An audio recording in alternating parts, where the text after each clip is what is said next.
Endgame was just so awesome and so unique and deep. There are so many different levels we could take with this and so many directions we're going to go. But let's pick a direction and let's dive in and analyze this movie.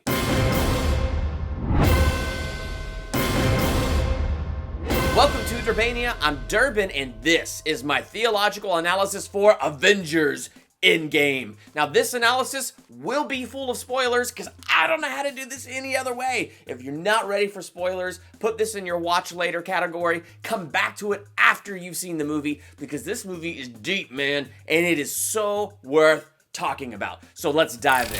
Whatever it takes.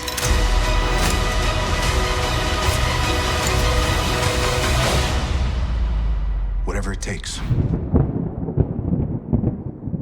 When you get into Avengers Endgame, I feel like the whole theme of this movie is fighting the impossible fight. But how do you fight that impossible fight? When you're facing that wall that is insurmountable, when you're facing that thing that is immovable and unchangeable, how on this green earth do you fight the impossible fight? What did you do? I don't want to go. Well, I think it's about a change in the mindset. Oh, God. And I think one of the best pictures in this movie of that mindset change comes from the Incredible Hulk himself. When you go through the MCU, first you have Edward Norton playing the Hulk, and he looks at the Hulk as a disease. He fears what's inside of him. He fears that giant green monster. He fears what it's capable of. For him, it's an object of fear, and it's a disease that needs curing. But there is no cure. It becomes this impossible fight and this impossible battle, so he begins to let it be something that he lives with. So when you dive into Avengers, you get that epic line, I'm always angry. you get into Age of Ultron and he helped Tony create Veronica, as a failsafe. So he still fears the danger. He still fears the power that lives inside of him, but he's found a way to live with it rather than figuring out what to do with it. But finally, you get to Endgame and something changes. He stops looking at the Hulk as a disease and he starts looking at the Hulk as the cure. When he changed his mindset and turned around how he was looking at things, and instead of looking at things through the eyes of fear, that's impossible, and looking through the eyes of faith, anything is possible, something changed, and now the Hulk and Bruce Banner exist as one being. All the strength and power of the Hulk, all the wisdom and intellect of Bruce Banner. It was amazing to watch this movie and see Banner and Hulk as one person. And the way he won that impossible fight, again, he stopped looking through the eyes of fear. He looked through the eyes of faith. He changed how he was looking at the situation. And again, you can apply this diving deep into the character of Tony Stark. An incredible, fascinating character arc this guy has, where you have Iron Man 1 where he's all like, this is my private property. No, that's Iron Man 2. You want my property? You can't have it. But I did you a big favor. I have successfully privatized world peace. All the way to Civil War where he wants to hand over his freedoms. We need to be put in check. Whatever form that takes, I'm game. What changed? Fear. In Avengers, he saw something he couldn't comprehend and fought an alien army. In Iron Man 3, he's going through the post-traumatic stress of that event. And then you dive from Iron Man 3 into Age of Ultron where he acts on that fear and ends up creating the fearsome Ultron himself. Finally, after all of that, you get to Civil War where he doesn't even trust himself anymore, and he's ready to hand over those freedoms. And you see him starting to build back up, being a mentor to Peter Parker, getting back together with Pepper Potts, and finally you get into Endgame. And I like the beginning of this movie where you have a weak, sickly Tony Stark finally coming back to Earth, and he is ticked off. Anger, fear, and biggest of all was resentment. Resentment had really built up in him against Cap. And when he sees Captain America, he lets it rip, saying, I wanted to put a suit of armor around the world. You said no, and we'll die together, or we'll lose together. And guess what? We lost. We lost together. And I get it. That pain, that fear, that loss had to have been incredible. When the movie time jumped 5 years into the future, something changed in Tony's life. He got together with Pepper Potts. They had a little girl together.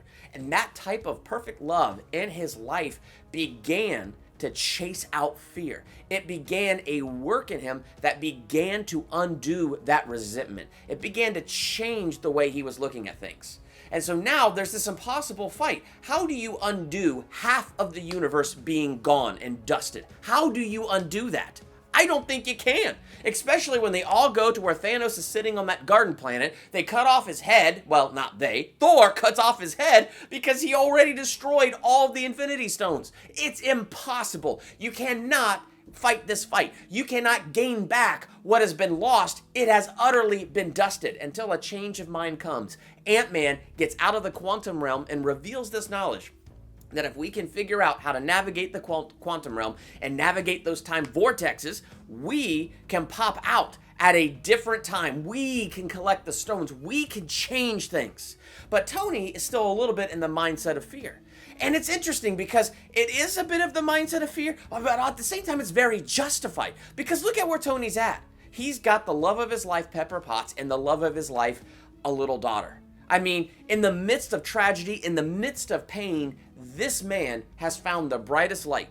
So I think this ups the stakes in the movie especially because it's not let's go time travel and change the past, because Tony doesn't want the past changed. He has found the greatest love in his life. And you know what? You have to assume in this movie, in the span of 5 years, you got to assume that people moved on in some degree and found some measure of love in their life and found some measure of goodness. And so it's not just Tony that doesn't want the goodness he's found undone, but it's like you can't undo the goodness others have found either. But what you can do is do your best to bring back those that were lost. But they couldn't solve the problem of time travel or how to travel through the quantum realm. And here's the deal. Tony was afraid of losing the light, the love, the goodness that he had gained in his life. And so he actually discovered how to travel through the quantum realm and debated within himself whether to not use that time machine, whether to tell them this stuff or not, to let it sit, put it in a lockbox, and drop it at the bottom of a lake, because he did not want to lose what he had. But you see, herein is what love does. Love reminded him, yeah, you might be able to put it in a lockbox and drop it in a lake, but you would never be able to rest.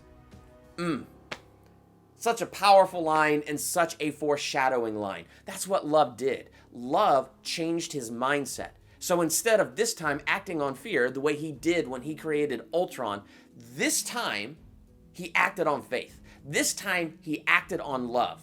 And he brought the knowledge of how to navigate the quantum realm to the Avengers so they could go back in time, collect the stones, and have this ultimate battle. And I'm telling you, in this analysis, there are so many things that I could dig into. How about Captain America and his steadfastness through tragedy, and how his steadfastness and his leadership and his strength was inspiring and was the full backbone and muscle that just inspired them to do what they needed to do? What about the smartness of Ant-Man? There he is, seeing his daughter all grown up, missed so much of his life, but man, he had a plan and he knew what to do to bring back those that were gone. I mean, it's amazing when you look at these Avengers and not just their powers and their outer strength, and you look at their inner strength. There's so much we could dig deep into and analyze in this movie, so much that this movie has given us. But man, I'm loving the idea of this.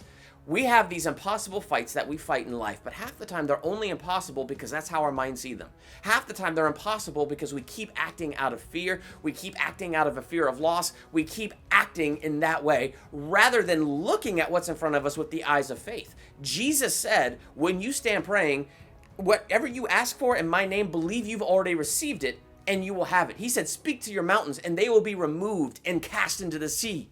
Is that impossible? Yes. But with God, all things are possible. So when we change our mindset from this is impossible and I'm afraid of what I'm going to lose, I'm afraid of what's going to happen, but we move our mindset to God with whom all things are possible, then it changes things. Tony did pay the ultimate sacrifice in this movie, but I think that's the ultimate testament to his character arc, that he put aside fear and he acted in faith. And if you want my personal view as a believer, yes, he paid with his life, but man, oh man, can you imagine what happened after life? Can you imagine him truly entering his rest? The way we enter that rest with Jesus is our faith in him. It might seem impossible that we could be saved. It might seem impossible the dirt that's on us to be removed. But when we look at God, with whom all things are possible, and place our faith in him, the rest that we enter with him in this life, and then the rest we get when this life is over, is just absolutely incredible.